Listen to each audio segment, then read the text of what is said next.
Good morning, class. So, this is your educator Abhinav Nirwal here with you on this the Li-Fi channel, and same as daily, we are starting our batch with the next 20 words. I hope that last 40 words that I have written over here on this board, they must be in your head, because those words are gonna use in these words also as a synonym, which we're gonna see today. Okay, so I hope that you guys learning those words quite assiduously.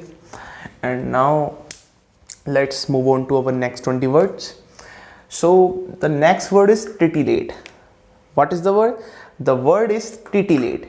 Titillate means tickle, गुदगुदाना. ठीक है, गुदगुदी नहीं कर देते किसी के, है ना, तो वो टिकल करने को हम क्या कहते हैं? टिटिलेट कहते हैं, गुदगुदाना. मैं फिर आपको एक दोबारा बता रहा हूँ, मुझे रोज़ कहने की ज़रूरत भी नहीं होनी चाहिए. हमको हिंदी का वर्ड याद नहीं रखना है. हमें अगर मैं कहूँगी titillate, you have to said sir that means tickle और tickling. Okay, the next one is span. What is this? Span. Span का मीन्स होता है पीरियड. ठीक है. Now guys understand that span can be of time and can be of distance. ठीक है. After a span of 1 hour, let me use in a sentence. Okay, after a span of 1 hour, Mohit brings tea for me. मतलब हर एक घंटे के period पे, हर एक घंटे के अंतराल पे क्या मोहित मेरे लिए चाय लाता है. तो वहां पे क्या हो गया? वहां पे जो हमारा स्पैन आ गया वो हमारा किसके सेंस में आया? वो अवधि के या फिर टाइम के सेंस में आया. But I have to cover 1 kilometre span in every hour. तो वहां पे जो स्पैन आ रहा है ना, मतलब मुझे हर एक घंटे में 1 किलोमीटर की दूरी तय कर लेनी है. तो वो जो आ रहा है वहां पे डिस्टेंस के उसमें आ रहा है. ठीक है.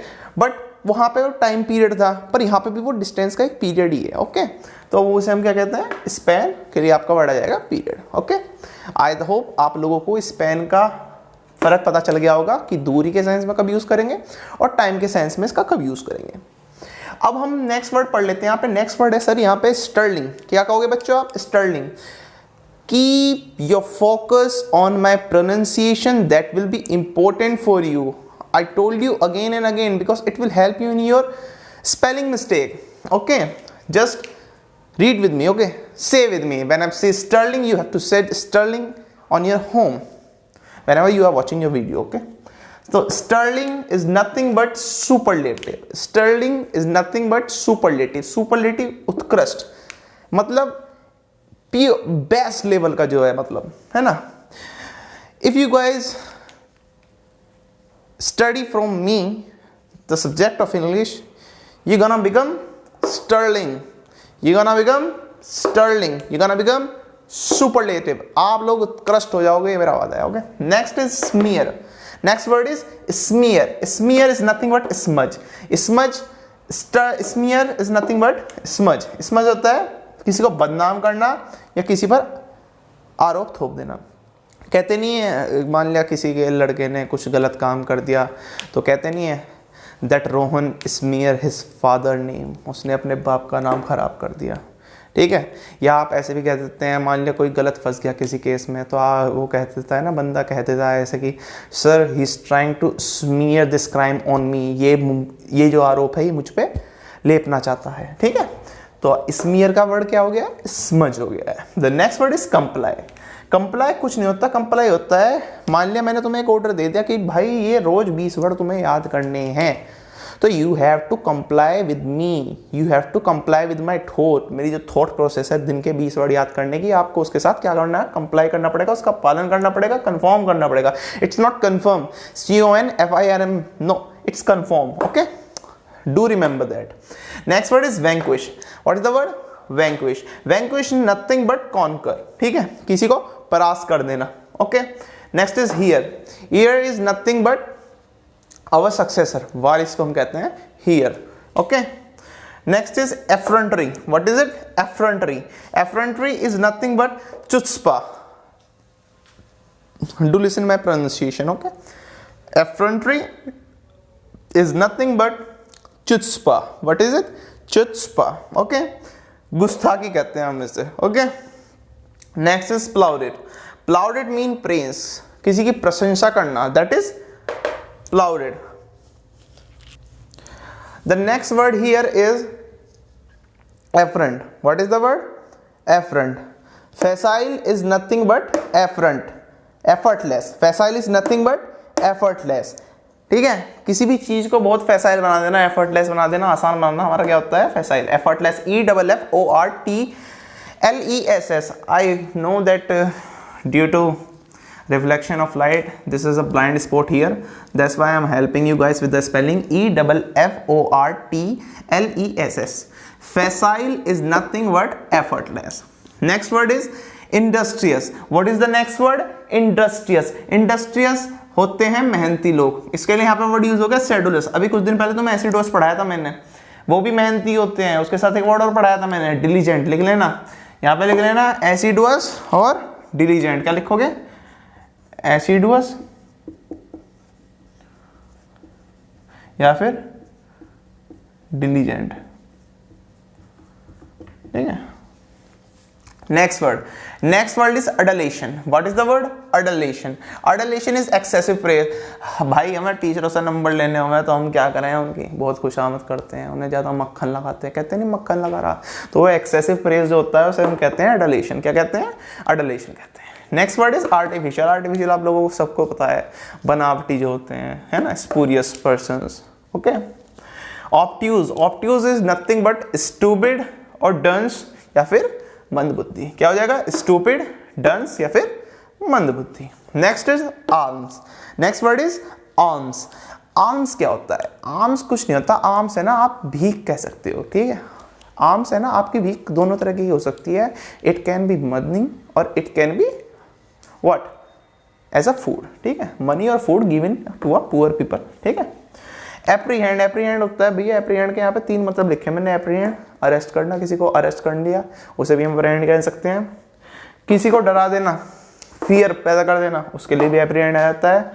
और किसी को समझाना, किसी चीज़ को डरा धमका कर, उसके लिए भी हम एप्रीहेंड यूज़ कर सकते हैं. कुछ भी आ सकता है इनमें से, ये इसलिए वर्ड इंपॉर्टेंट है, यहाँ पे लिख लेना.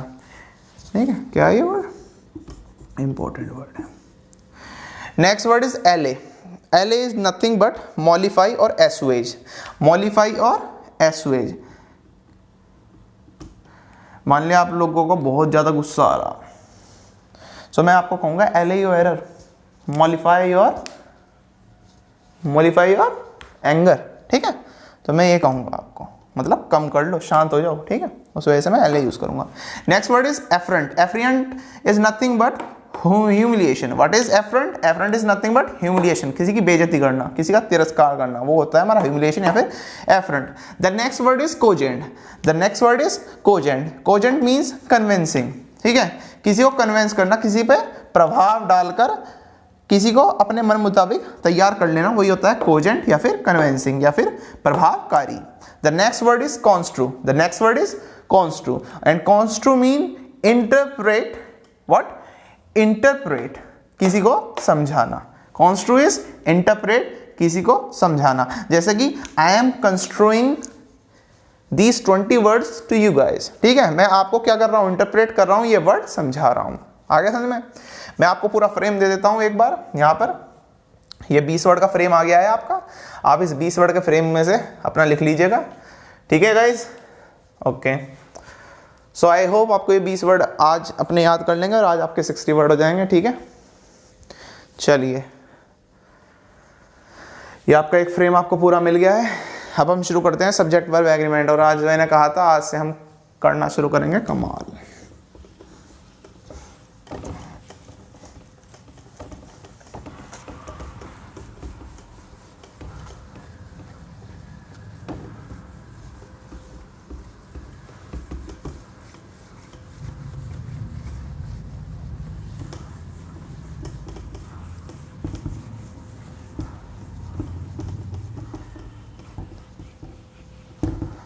चलिए, let's start with subject verb agreement. Heading डाल देना. यहाँ डाल लो राज की बात. क्या डाल लोगे? राज। राज सिर्फ पिक्चर जो आई थी वो पहली वाली बढ़िया थी, इसलिए हम राज की बात पहले वाले डालेंगे। राज की बात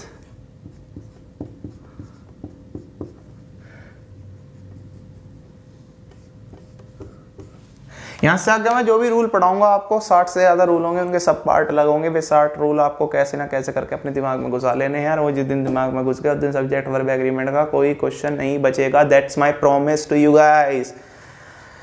तो पहला वर्ड जो हम पढ़ने जा रहे हैं सर, पहला वर्ड हम यहाँ पे पढ़ने जा रहे हैं नन। क्या पहला है यहाँ पे पॉइंट क्या है? ये पहला पॉइंट यहाँ पे जो आ रहा है वो है नन का। क्या है? नन। ठीक है, पहला वर्ड क्या है हमारे यहाँ पे? नन है बेटा। क्या है जी? नन है। पहला वर्ड हमारा यहाँ पे आ गया नन। इसे हम लिख सकते हैं समझने के लिए नॉट एनी या फिर नो वन। इतनी चीज समझ में आ रही है? नन को मैं समझाने के लिए आप लोगों को लिखवा रहा हूं कि इसे हम नॉट एनी भी लिख सकते हैं, नो वन भी लिख सकते हैं। ठीक है, बट सेंस क्या देगा? नन सेंस देगा यहां पर इनमें से कोई नहीं। But no one said the message of कोई भी नहीं। ठीक है, इतनी चीज समझ में आ रही है आपको? भाई नन को हमने डिफाइन करने के लिए कि हम ये भी लिख सकते हैं, हम इन्हें समझने के लिए एज ए इंग्लिश जैसा मैं आपको समझा रहा था, तो नन को हम नॉट एनी या नो वन से भी कंप्राइज कर सकते हैं। बट देखिए डिफरेंस, नन हम जब यूज़ करते हैं तो हम सेलेक्ट करते हैं कि इनमें से कोई भी नहीं होगा, बट नो वन हो जाएगा कि कोई भी नहीं। ठीक है सर, अब इसका पहले रूल लिख लीजिए। इसका पहला रूल जो आने वाला है बड़ा शानदार रूल आ रहा है, आप वैसे डाल के लिखिएगा ए पॉइंट क्या आ रहा है कि जब भी हमारा नन आएगा सेंटेंस में तो उसके साथ हमेशा सिंगुलर वर्ब का यूज होगा। किसका यूज होगा? सिंगुलर वर्ब का उपयोग होगा। तो जब भी सेंटेंस में नन आएगा तो नन के साथ क्या यूज होगा? सिंगुलर वर्ब का इस्तेमाल होगा। पॉइंट लिख लो, एग्जाम्पल इनके एक साथ लिखेंगे। ठीक है बेटा। नेक्स्ट पॉइंट आता है कि जब भी नन ऑफ आ जाए, क्या आ जाए? जब भी नन ऑफ आ जाए, नन के साथ ऑफ आ जाए और उसके साथ अनकाउंटेबल नाउन लगा हो। क्या लगा हो? Uncountable noun. ये कह देता हूं ना, बॉयज इन अ क्लासरूम, तो तुम्हें पता थोड़ा ना कितने बॉयज होंगे, बस हमें ये पता है क्या है, ये अनकाउंटेबल नाउन है। ठीक है, तो none plus of plus uncountable noun, जब भी ये होगा तो इसके साथ क्या यूज होगा बच्चों? सिंगुलर वर्ब इस्तेमाल होगी। क्या यूज होगी? सिंगुलर वर्ब इसके साथ इस्तेमाल होगी। ये लिखते चलना साथ साथ, मैं पहले बता रहा हूं, एग्जांपल देकर सब समझाऊंगा, डोंट वरी। ठीक है, आप बिल्कुल चिंता मत कीजिएगा। सी पॉइंट लिखिएगा। क्या लिखना है? Point C. अगर अब नन के साथ ऑफ तो आए बट अनकाउंटेबल नाउन की जगह काउंटेबल नाउन आ जाए, इसे हम काउंटेबल नाउन आ जाए। ठीक है, अगर काउंटेबल नाउन आ जाए, तो काउंटेबल नाउन भी कौन सा हो? काउंटेबल नाउन भी कौन सा हो भाई? अनकाउंटेबल में वाटर लिख लेना ऐसा करके। ठीक है, अनकाउंटेबल नाउन भी कौन सा हो? हमारा हो प्लूरल। कौन सा अनकाउंटेबल नाउन होना चाहिए? प्लूरल। तो यहां पर हमारे साथ चॉइस आ सकती है कि हम यहां पर सिंगुलर वर्ब का भी इस्तेमाल कर सकते हैं या फिर हम प्लूरल वर्ब का भी इस्तेमाल कर सकते हैं। बट कह दिया मैंने यहां पे, बट एसएससी जो है ना हमारा जो एसएससी है या कोई और भी एग्जामिनेशन है, वे जो लोग होते हैं वे जो प्रेफरेंस देते हैं ना वो सिंगुलर वर्ब को प्रेफरेंस देते हैं। इस केस में क्या देते हैं, इसे यहाँ पे लिख लेना, इसे क्या देंगे वे प्रायोरिटी देंगे। किसे देंगे, सिंगुलर वर्ब को। तो यहाँ पे स्टार मार्क कर लेना और ऐसा लिख लेना कि जब भी नन ऑफ के साथ काउंटेबल नाउन आएगा और वो काउंटेबल नाउन क्या होना चाहिए, प्लूरल होना चाहिए, तो उसके साथ सिंगुलर वर्ब और प्लूरल वर्ब दोनों आ सकती हैं। गलत नहीं होगा ये कि प्लूरल आ गई। बट अगर प्रायोरिटी की बात पूछी जाए तो हमेशा हमारा एसएससी सिंगुलर वर्ब के आंसर को सही बताता है। ठीक है भाई, इतना पता चल गया। एनडीए सीडीएस वगैरह में और एयरफोर्स जो है उसमें दोनों में से कोई भी आ जाए आपका आंसर सही होगा। ठीक है, तो मैं आपको एक फ्रेम दे रहा हूं पूरा, इसे लिख लीजिए। लिख लिया?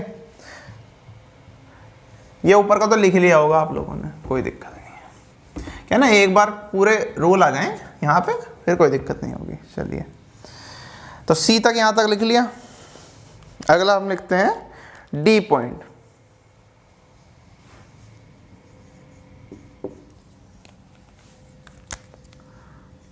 None plus but plus singular noun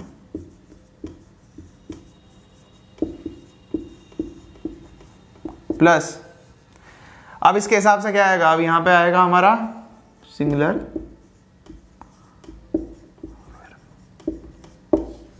एक बात मैं कंक्लूजन और दूंगा, मैं जब 5 पॉइंट लिखा दूंगा ना, कंक्लूजन दूंगा आपको है ना, उसके हिसाब से बहुत आसान हो जाएगा, कोई दिक्कत बैठेगी नहीं। ठीक है, लास्ट पॉइंट क्या है सर, लास्ट पॉइंट जो हमारा है सर यहां पे वो है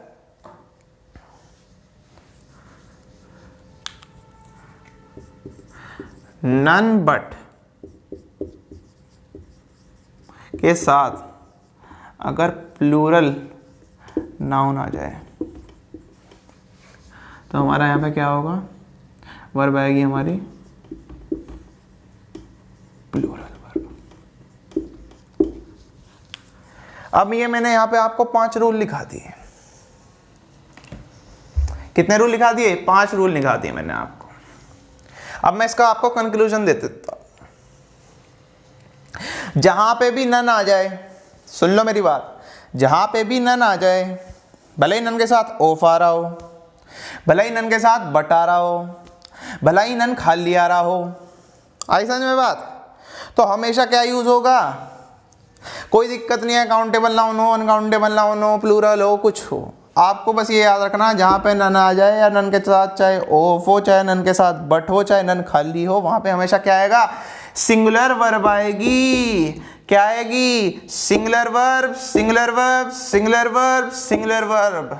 बस एक केस ऐसा बचेगा, जब नन बट के केस में अगर प्लूरल नाउन आ जाए तो वहां पे हमारी वर्ब भी क्या हो जाएगी, प्लूरल हो जाएगी। ठीक है, सिर्फ एक केस बचेगा, यहाँ पे प्लूरल नाउन आए तो प्लूरल वर्ब हो जाएगी। तो आपको बस ये याद रखना कि भाई हमने नन का केस देख लिया, नन के केस में चाहे ऑफ आए, चाहे डेट आए, चाहे खाली नन आए, उसमें हमें बस ये याद रखना है कि जहाँ पर भी नन आ जाएगा, ऑफ के साथ आए, डेट के साथ आए, वहाँ पे हमेशा सिंगुलर वर्ब का इस्तेमाल होगा। बस एक ड्रॉबैक था वहाँ पे कि कहाँ, जहाँ नन डेट में प्लूरल नाउन आ जाता है वहाँ पे बस उसके साथ किसका यूज होता है, प्लूरल वर्ब का इस्तेमाल होगा। इसके बाद कोई दिक्कत, कंप्लीट हो गया। ये चीज याद रखने की जरूरत ही नहीं रहने की, बस नन के साथ हमें क्या लगाना, सिंगुलर वर्ब लगाना। बट अगर प्लूरल नाउन हो गया तो वहां पे क्या हो जाएगा, प्लूरल वर्ब आ जाएगी। अब बच्चों एग्जांपल देख लेना, ठीक है, एग्जांपल लिखा रहा हूं मैं, ये आपने नोट्स कर लिया होगा। अब मैंने ए पॉइंट का लिखवाऊंगा मैं एग्जाम्पल ए के हिसाब से, बी पॉइंट का लिखवाऊंगा एग्जाम्पल बी, सी का एग्जाम्पल सी, ऐसे ही करके। ठीक है, चलो आज के बाद नन किसी सेंटेंस में आ गया तो आपको दिक्कत नहीं आने की, ये हमारा वादा है। सारी कंडीशन हम यहाँ पे कवर कर देंगे। तो सबसे पहले लिख लो example A, that will be of point A. तो पहला पॉइंट क्या था, पहला पॉइंट ये था हमारा नन के साथ हमारी क्या आती है, हमेशा सिंगुलर वर्ब का इस्तेमाल होता है। क्या होता है, नन के साथ हमारा सिंगुलर वर्ब का इस्तेमाल होता है। ठीक है, लिखो नन हैव अराइव्ड येट। पहला सेंटेंस क्या हो गया हमारा एग्जांपल ए के लिए, नन हैव अराइव्ड येट। हमने क्या पढ़ा कि भाई जहां भी नन आ जाएगा नन के साथ हमेशा क्या यूज होगी, सिंगुलर वर्ब इस्तेमाल होगी। पर सर यहाँ पे तो आपने क्या यूज कर रखी है, प्लूरल वर्ब, तो यहाँ पे हो गया एरर। यहाँ पे क्या आएगा, इसकी जगह काट के लिखो हैज। किसकी वजह से, इसकी वजह से। IC इमेज में ऐसे बनेंगे एरर। अगला लिखो example of B. Example B किसका था, क्या था, none plus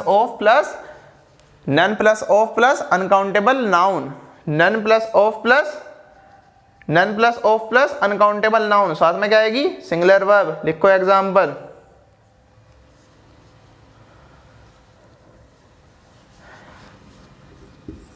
none of the widows are ready to marry Mr. Jethalal. पढ़ने में आ रहा है example, none of the widows are ready to marry, क्या, नन of the widows are ready to मैरी कौन, मिस्टर जेठालाल। तो बेटा क्या है, नन आ गया, ऑफ आ गया, एंड विडोज, हमें पता था नहीं कितनी विडोज हैं, तो ये क्या हो गया, एक अनकाउंटेबल नाउन आ गया। मैंने बताया था जब भी नन के साथ हो हमेशा क्या आएगा, सिंगुलर वर्ब आएगा। हमें देखना ही नहीं है कि ऑफ है डेट है, बस यहाँ पे देख लो कि एक नाउन कौन सा है, ये अनकाउंटेबल नाउन है। प्लूरल नाउन तो नहीं आया अभी कोई, ये अनकाउंटेबल नाउन आया। तो हमें क्या करना है, आर को हमें क्या करना है बेटा, आर हमारा क्या हो जाएगा, कट जाएगा। आर की जगह क्या आएगा आंसर, इज आएगा। तो इज हमारा सही हो जाएगा, किसकी वजह से, इसकी वजह से। ये चीज समझ में आ रही है। अब एग्जाम्पल लिखो सी का। एग्जाम्पल सी क्या था, एग्जाम्पल सी था जब none plus of plus countable noun, और काउंटेबल नाउन भी कौन से वाला है बेटा, प्लूरल वाला है, तो उसके साथ सिंगुलर प्लूरल वर्ब दोनों इस्तेमाल हो सकती हैं। तो अब उसका क्या देखेंगे हम, एग्जाम्पल देखेंगे। लिखो नन, क्या बेटा, लिखो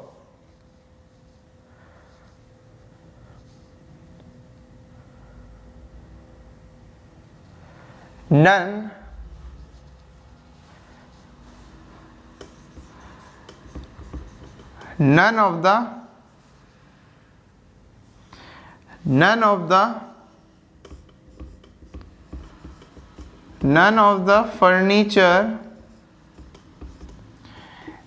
is ready, none of the furniture is ready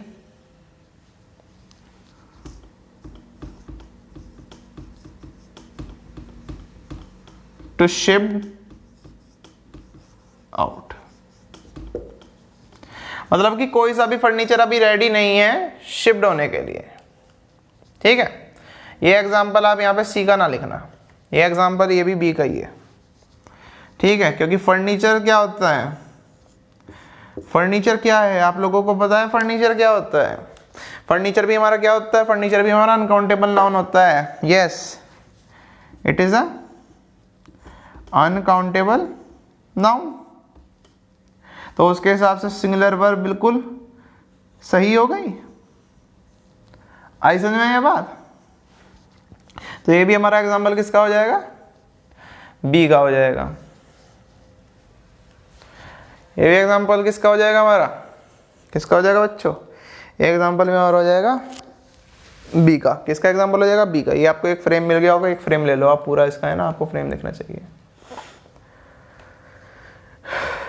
मिल गया फ्रेम एक बच्चों, देखो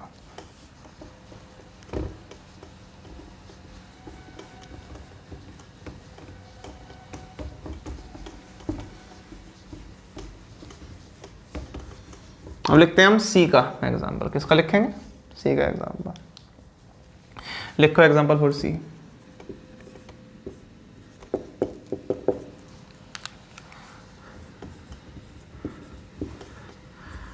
none of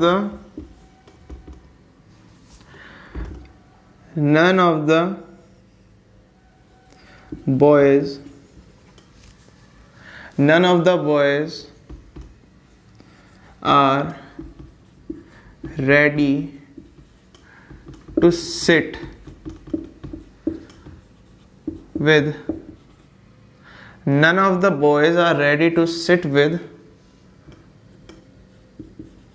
the girls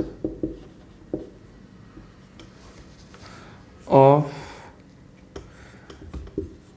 other standard।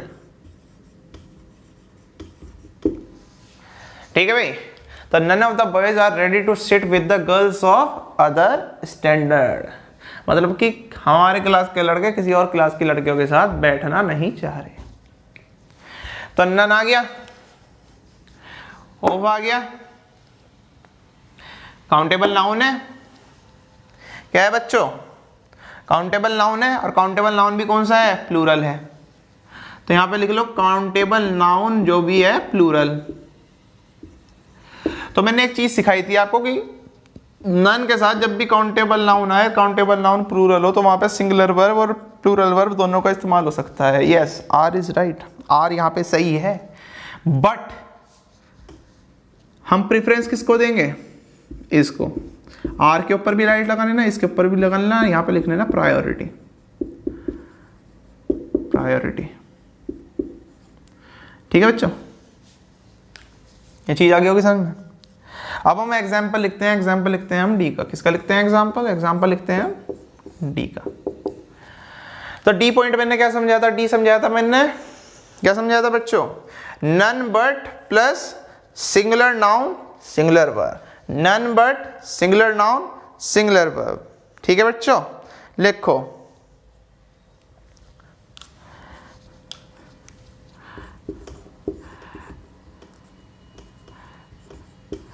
none but a boy is waiting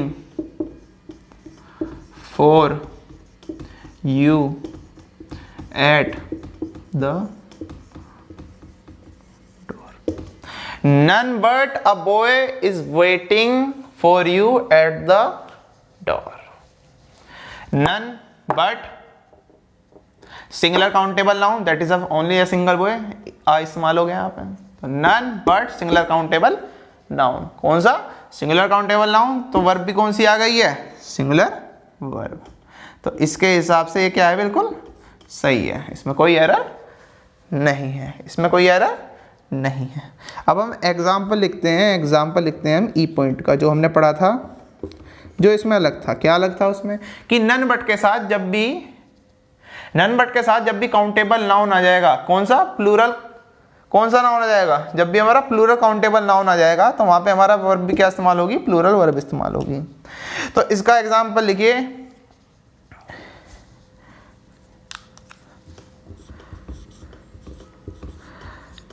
none but cowards, कौन होते हैं कावर्ड्स, डरपोक। None but cowards, none but cowards, none but cowards have been, none but cowards have been incarcerated। कोई बता सकता है incarcerated को का मीनिंग क्या होता है, कमेंट सेक्शन में बताइएगा। इनकार्सरेटेड का मतलब चलो मैं ही बता देता हूँ, एप्रीहेंड करना, एक वर्ड आज बताया था ना, किसी को उठा लेना, ठीक है, मतलब कि जेल पहुंचाना।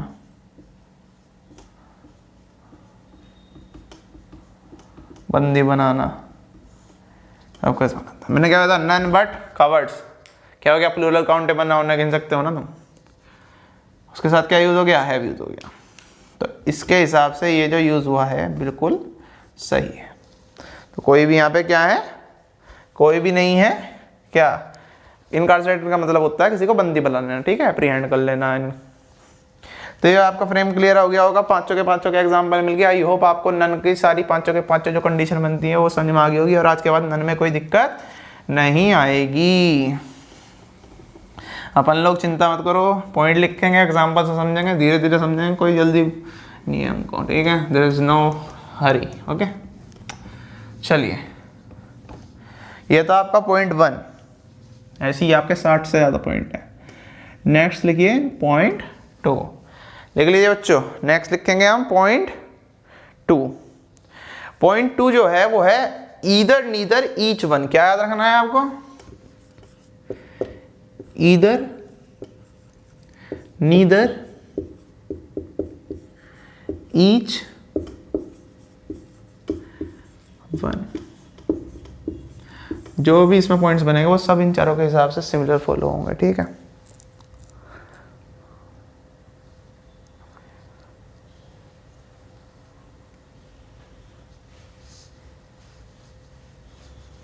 इधर का मतलब जो निकलता है वो निकलता है हमारा दोनों में से कोई एक। लिख लो यहाँ पे, आप पूछोगे ना, को लिखवा दिया, बताया नहीं। दोनों में से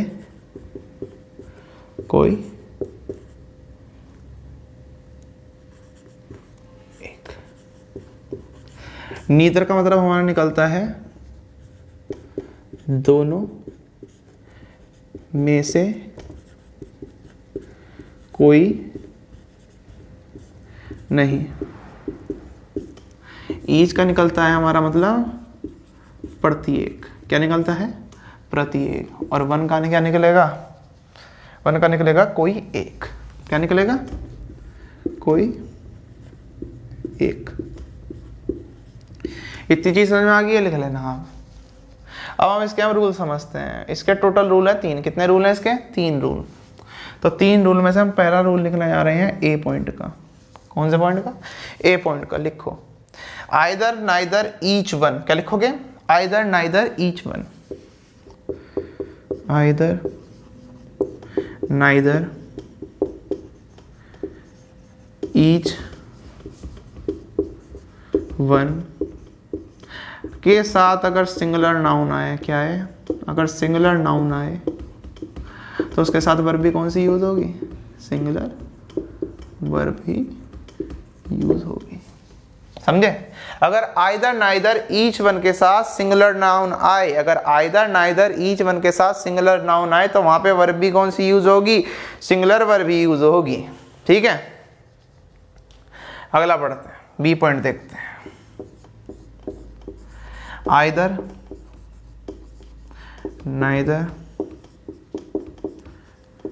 ईच या फिर वन, इनके साथ अगर ऑफ आ जाए, क्या आ जाए? जैसे नन में ऑफ था ना, अगर इनके साथ ऑफ आ जाए और उसके बाद प्लूरल, प्लूरल चाहे नाउन हो चाहे प्लूरल प्रोनाउन हो, याद रखना मेरी बात। आइदर नाइदर ईच वन के साथ ऑफ आए और ऑफ के बाद अगर चाहे प्लूरल नाउन हो चाहे प्लूरल प्रोनाउन हो, वर्ब तब भी कौन सी यूज होगी? सिंगल वर्ब ही यूज होगी। सिंगुलर वर्ब ही यूज होगी। ये पॉइंट बहुत इंपॉर्टेंट है बच्चों, इन्हें ध्यान से याद करना, इन्हें बहुत ध्यान से याद करना। नेक्स्ट है हमारा सी पॉइंट। कौन सा पॉइंट है? C point.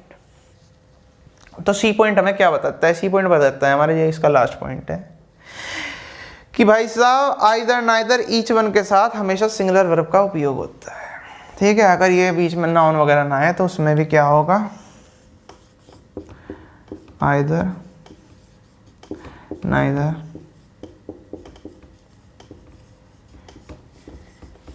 Each one. अगर ये हो तो इसके साथ सिंपली किसके इस्तेमाल हो जाता है? सिंगुलर वर्ब का इस्तेमाल होगा। तो आइदर नाइदर ईच वन के हमने कितने पॉइंट्स पढ़े? 3 पॉइंट पढ़े कि भाई इसमें भी देखो सिंपल है, जैसे हमने नन में पढ़ लिया था कि नन कहीं भी आए हमेशा क्या यूज करनी है? Singular verb. बस अगर काउंटेबल प्लूरल नाउन आ जाए तो उसके बाद हमें किसका यूज करना है? Plural verb.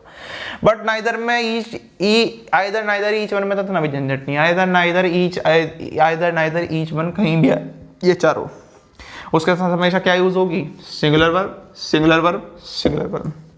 जितनी ये पॉसिबिलिटी बता रहा हूं यही पॉसिबिलिटी बनेगी इन सेंटेंस के लिए। इससे ज्यादा आइदर नाइदर ईच वन से कोई सेंटेंस से शुरुआत नहीं होगी। आ रही है समझ में? आ रही है कि नहीं? बोलो, लिखें एग्जाम्पल। चलो लिख लो, लिख लो, लिखो बच्चों लिखो, तेज तेज लिखो, लिखते चलो, नोट्स बना लो। जो नोट्स नहीं बनाएगा वो पागल हो जाएगा, क्योंकि नोट्स, मोदी जी कहते हैं ना, क्योंकि नोट्स बहुत ज़रूरी है, बहुत ज़रूरी है मित्रों। तो पहला एग्जाम्पल लिख लो भैया। एग्जाम्पल किसका लिखेंगे? एग्जाम्पल लिखेंगे मैं का। किसका एग्जाम्पल लिखेंगे? एग्जाम्पल लिखेंगे एक का। किसका लिखेंगे? एक का। लिखो, neither girl is your duck diamond. लिखो example of A,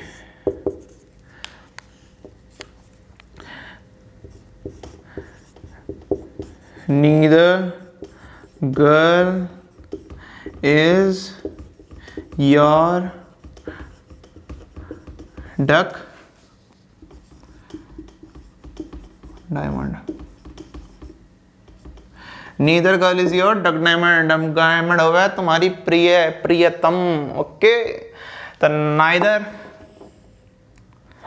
plus singular noun plus singular verb. Either, neither, each, one, कुछ भी आ जाए, वर्ब हमेशा सिंगल आएगी। तो क्या ये सिंगुलर वर्ब यहाँ पर सही है? बिल्कुल सही है जी। आगे समझ में? अब एग्जाम्पल किसका लिखना है? एग्जाम्पल लिखना है हमें बी का। लिखो, लिखो बी का example.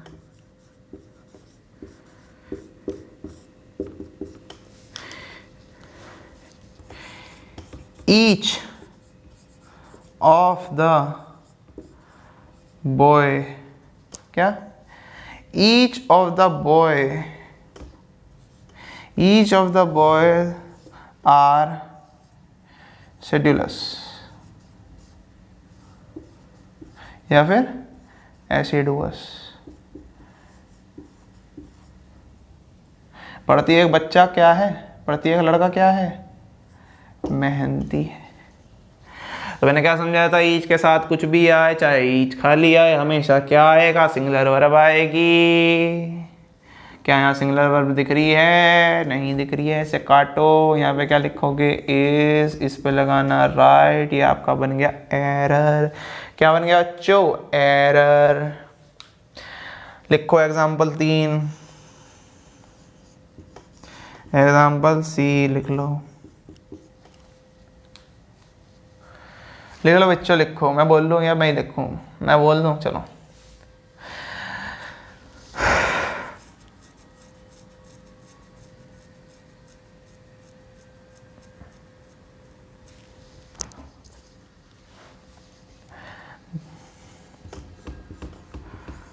There are a number of boys and girls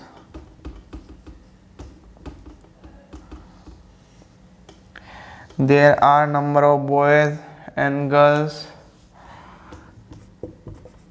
in the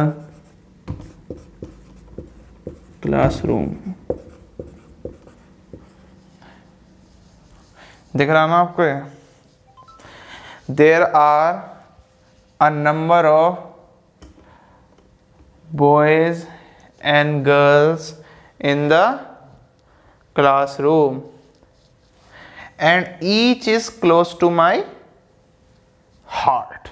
लिखो आगे। and each is close to my heart। Complex sentence है, दो सेंटेंस मिलके बन रहे हैं। हमें तो कुछ नहीं देखना, हमें क्या देखना? ईच के बाद हमेशा क्या यूज़ होना चाहिए? सिंगुलर वर्ब यूज़ होना चाहिए। इस होराना यूज़, काम खत्म हो गया बच्चों। तो तीनों के एग्जाम्पल आ गए? तीनों के एग्जाम्पल आए या नहीं आए? तीनों के एग्जाम्पल आ गए, नहीं आ गए? तीनों के एग्जाम्पल आ गए, नहीं आ गए? बोलो। ये क्लासरूम लिखा है, क्या लिखा है? क्लासरूम लिखा है। तीनों का एग्जाम्पल आ गए। चलो जी, इसे भी मिटा दो। आज हमने दूसरा पॉइंट भी पूरा कर लिया। अब आते हैं भैया तीसरे पॉइंट पर। किस पे आते हैं हम? तीसरे पॉइंट पर किस पे आते हैं हम? तीसरे पॉइंट पे आते हैं। चलो जी, तीसरा पॉइंट जो है जी, तीसरा पॉइंट है हमारा यहाँ पे मैनी का। तीसरा पॉइंट किसका है जी? मैनी का।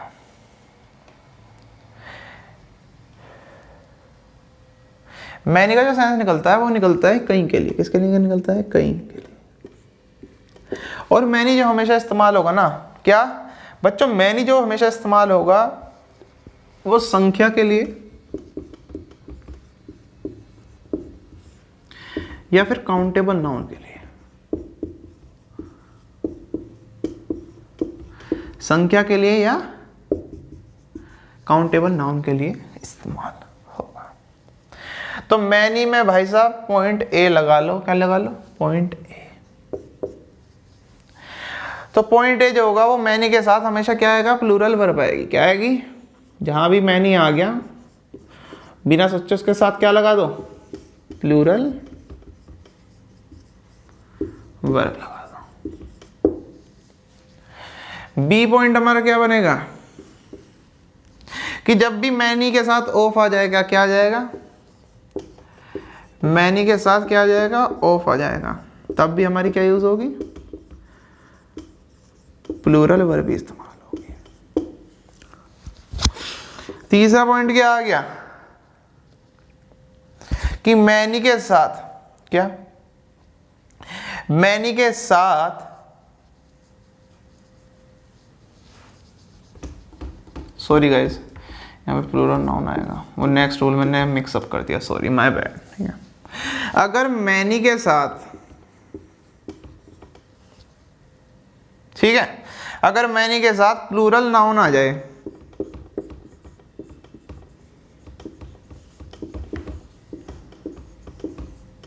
तो वर्ब भी कौन सी आएगी? प्लूरल वर्ब भी आएगी। इतनी चीज समझ में आ रही है। उसके बाद लिखो डी पॉइंट। कौन सा पॉइंट लिखोगे? D point. ये इंपॉर्टेंट है, जो डी और ई पॉइंट है ये इंपॉर्टेंट है, इन पर डाल देना इंपॉर्टेंट। ये आपने कई बार सुना भी होगा पेपर में। लिखो अ ग्रेट मैनी या फिर अ गुड मैनी के साथ अगर प्लूरल नाउन आ रहा है, क्या आ रहा है? प्लूरल नाउन आ रहा है, तो उसके साथ यूज कौन सी होगी? वर्ब। प्लूरल ही वर्ब इस्तेमाल होगी। ठीक है बच्चों, तो ये हो गया हमारा डी पॉइंट। इसके बाद लिखना पॉइंट ई। पॉइंट ई भी क्या है? इंपॉर्टेंट है। पॉइंट ई लिखो भैया, ये इंपॉर्टेंट है, इसे प्लीज तमीज में लिखना। अगर मैनी के बाद आए या एन आए तो हमेशा उसके बाद क्या इस्तेमाल होगा? सिंगुलर नाउन इस्तेमाल होगा।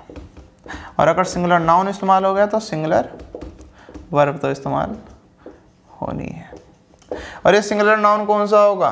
काउंटेबल होगा। तभी तो पता चल रहा सिंगुलर या प्लूरल है। अनकाउंटेबल पता नहीं चलता सिंगुलर या प्लूरल है। ठीक है, तो ये चीज़ समझ में आ गई। देखो ये भी बहुत सिंपल है पिछलों की तरह। भाई हमने each either neither each one में क्या पढ़ा? ज़्यादातर क्या यूज़ हो रहा है सबके साथ? सिंगुलर वर्ब यूज़ हो रही है। नन के केस में भी हमने क्या यूज़ पढ़ा? सारे सिंगुलर यूज़ हो रही है। किस में छोड़ गए? अगर प्लूरल काउंटेबल ना होना तो प्लूरल। यहाँ पे मैनी के साथ क्या है? मैनी कहीं भी आए, मैनी कहीं भी आए उसके साथ नाउन क्या होगा? अगर मैनी ऑफ है तो उसके साथ प्लूरल नाउन आ जाएगा। मैनी अगर आ रहा तो सबके साथ क्या आएगी? प्लूरल वर्ब आएगी। बट अगर मैनी के बाद ए या एन आ गया, ए या एन जो है वो सिंगुलरिटी को दर्शाती है, तो मैनी के साथ ए या एन यहाँ भी आ गया तो वहाँ पे वर्ब कौन सी यूज होगी? Singular verb. और नाउन भी कौन सा यूज होगा? Singular noun. तो ये 5 पॉइंट हो गए आपके इसके। इतनी चीज समझ में आ रही है? अब इनके 5 के होंगे एग्जाम्पल। क्या होंगे बच्चों? 5 होंगे एग्जाम्पल। ला ला ला ला ला ला ला ला ला ला ला ला ला ला ला ला ला। तो एग्जाम्पल लिखें जी, तो एग्जाम्पल लिख दीजिए। पहला एग्जाम्पल ए, कौन सा एग्जाम्पल है पहला? एग्जाम्पल ए लिखो। यार ब्लू वाला मार्कर खत्म हो गया, क्लास तो मेरे कर्म नहीं करता, इससे लिख लो। मैनी क्या लिखोगे? Many are in the favour of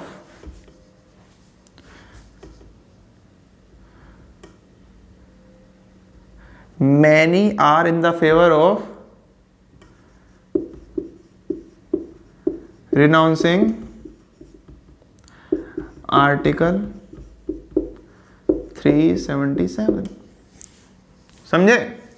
many are in the favour of renouncing article 377 मतलब बहुत कई लोग फेवर में थे किसके?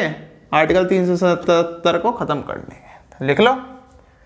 मैनी के बाद कुछ भी आए, वर्ब कौन सी आएगी? प्लूरल आएगी। क्या यहाँ पे प्लूरल वर्ब है इसके हिसाब से? तो बिल्कुल सही है। अब लिखो एग्जाम्पल बी। वो क्या था? मैनी के साथ अगर बाद में ऑफ आ जाए तो उसके बाद किसका यूज होता है? प्लूरल नाउन का यूज होता है। तो लिखो एग्जाम्पल, लिखो।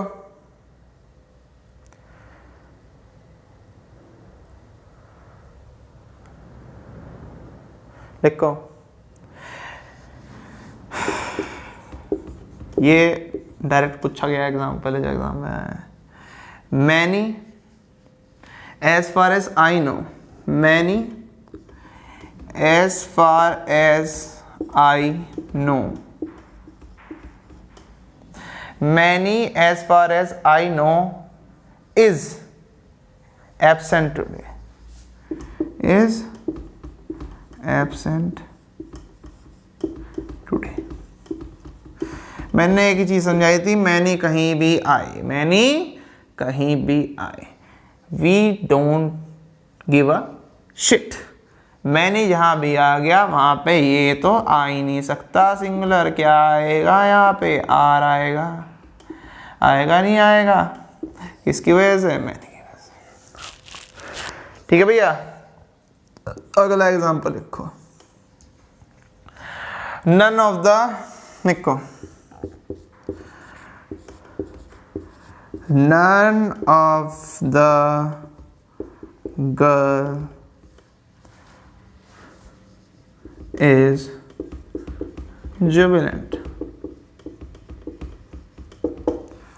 None of the girl is jubilant. फिर is this a correct sentence? Yes, it is a correct sentence because of none. पर हम यहाँ नन थोड़ा ना पढ़ रहे हैं, हम क्या पढ़ रहे हैं यहाँ पे? मैनी। मैं आप लोगों से यही पूछना चाह रहा था, ठीक है, कि आप लोगों को याद है पीछे का या नहीं है। हम क्या पढ़ रहे हैं? Many. Many of the girls are absent या इज जुबिलेंट या आर जुबिलेंट? हमने पढ़ा मैनी के साथ हमेशा प्लूरल, बट जब नन था तो क्या था? सिंगुलर सही था। तो यहाँ पे क्या आ जाएगा? ये बात क्लियर हुई? क्लियर हुई नहीं हुई? हो गई।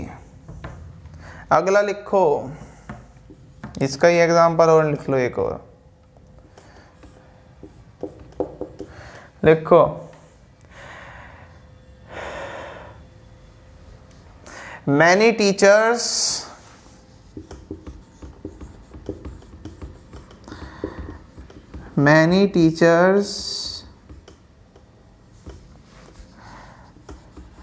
respects a student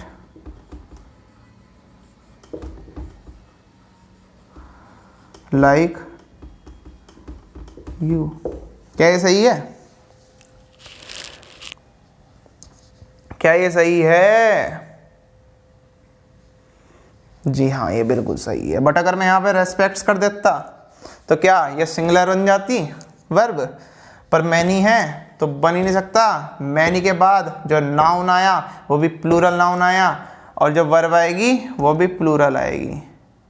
तो ये इसके हिसाब से बिल्कुल सही है। ये फ्रेम आपको एक पूरा मिल गया होगा, मिल गया पूरा फ्रेम, ये फ्रेम आपको पूरा मिल गया, ये फ्रेम आपको पूरा मिल गया, इसे लिख लो। अब हम देखते हैं एग्जाम्पल डी के, क्या देखते हैं हम, एग्जाम्पल डी, जो हमारे इंपॉर्टेंट पॉइंट थे डी और ई थे ना, उसके एग्जाम्पल देख लो कैसे बनेंगे। ठीक है भैया, देखो example,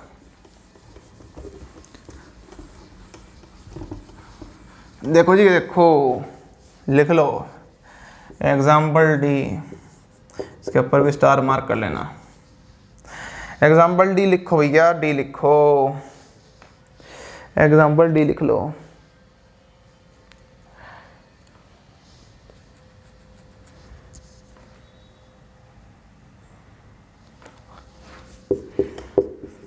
A great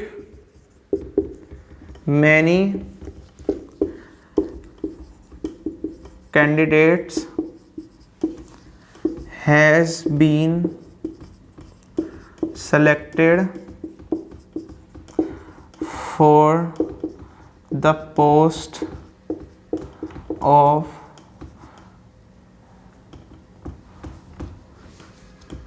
clerk. A great many candidates had been selected for the post of clerk. मैंने क्या कहा था, great many के साथ जहाँ भी नाउन आ जाए उसके बाद हमेशा वर्ब कौन सी यूज होगी, प्लूरल नाउन के साथ वर्ब भी कौन सी आएगी, प्लूरल वर्ब भी आएगी। तो हैज क्या हो गया, गलत आएगा, क्या है, कर लो इसे सही इसके हिसाब से। ठीक है बच्चों, अगर एग्जाम्पल लिखो ई का,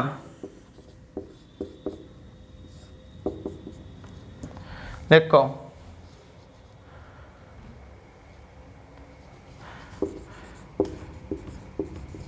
many a book has been published, many a book has been published by him so far। देख लो, मैंने कहा था मैनी यहाँ के बाद क्या सिंगुलैरिटी की फॉर्म देता है, तो एक बुक के बारे में बात हो रही है, एक बुक के बारे में बात हो रही है, तो यहाँ पे नाउ, यहाँ पे वर्ब भी कौन सी सिंगुलर यूज होगी, तो सिंगुलर वर्ब मैनी यहाँ के हिसाब से क्या है, बिल्कुल सही है, तो कोई एरर नहीं है। इसका एक और एग्जाम्पल लिख लो ई का यार, चलो तुम लोग हो गए, सर एक एग्जाम्पल दो और तो देते नहीं तुम, लिख लो मैनी अ चेयर हैज़, चलो यहाँ पे एरर बनाते हैं, ठीक है, many a chair have been bought for my new home।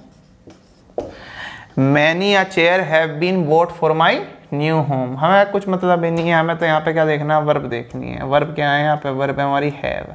Many या सिंगुलरिटी के सेंस जरा, नाउन भी हमारा चेयर सिंगल है, तो ये साला प्लूरल कैसे हो जाएगा, ये प्लूरल नहीं हो सकता। यहाँ क्या लिखोगे तुम, हैज़ लिखोगे, और हैज़ यहाँ पे क्या होगा, सही होगा, किसके हिसाब से, मैनी के हिसाब से। समझे मित्रों, समझ में आया मित्रों? लो इसका एक बार आप पूरा फ्रेम ले लो, है ना, एक पूरा फ्रेम मिल जाएगा ना तो सही रहेगा। पूरा फ्रेम मिल गया आप लोगों को, पूरा फ्रेम मिल गया। तो राज की कितनी बातें हो गई, राज की बातें हो गई 3 पूरी। तो ना आप, तो आपको नन में दिक्कत आनी चाहिए, ना अब आपको आइदर नाइदर ईच वन में दिक्कत आनी चाहिए, और ना अब आपको मैनी में दिक्कत आनी चाहिए। अगर आपको इसके बाद भी इन तीनों चीज़ों में दिक्कत आती है तो आप कौन हो, आप हो गधेड़े। कौन हो आप, गधेड़े। ठीक है, you are nothing but jackass. क्या हो आप, गधेड़े। अब क्या लिखते हैं हम, अब मैं आपको चौथा पॉइंट लिखवा रहा हूँ। कौन सा पॉइंट लिखवा रहा हूँ बेटा, चौथा पॉइंट। चौथा पॉइंट ही पॉइंट जो है, चौथा पॉइंट ये है हमारा कि द प्लस एडजेक्टिव, मैंने कल आपको सिखा दिया था कि एज अ सब्जेक्ट कैसे यूज़ कर सकते हैं। अब द प्लस एडजेक्टिव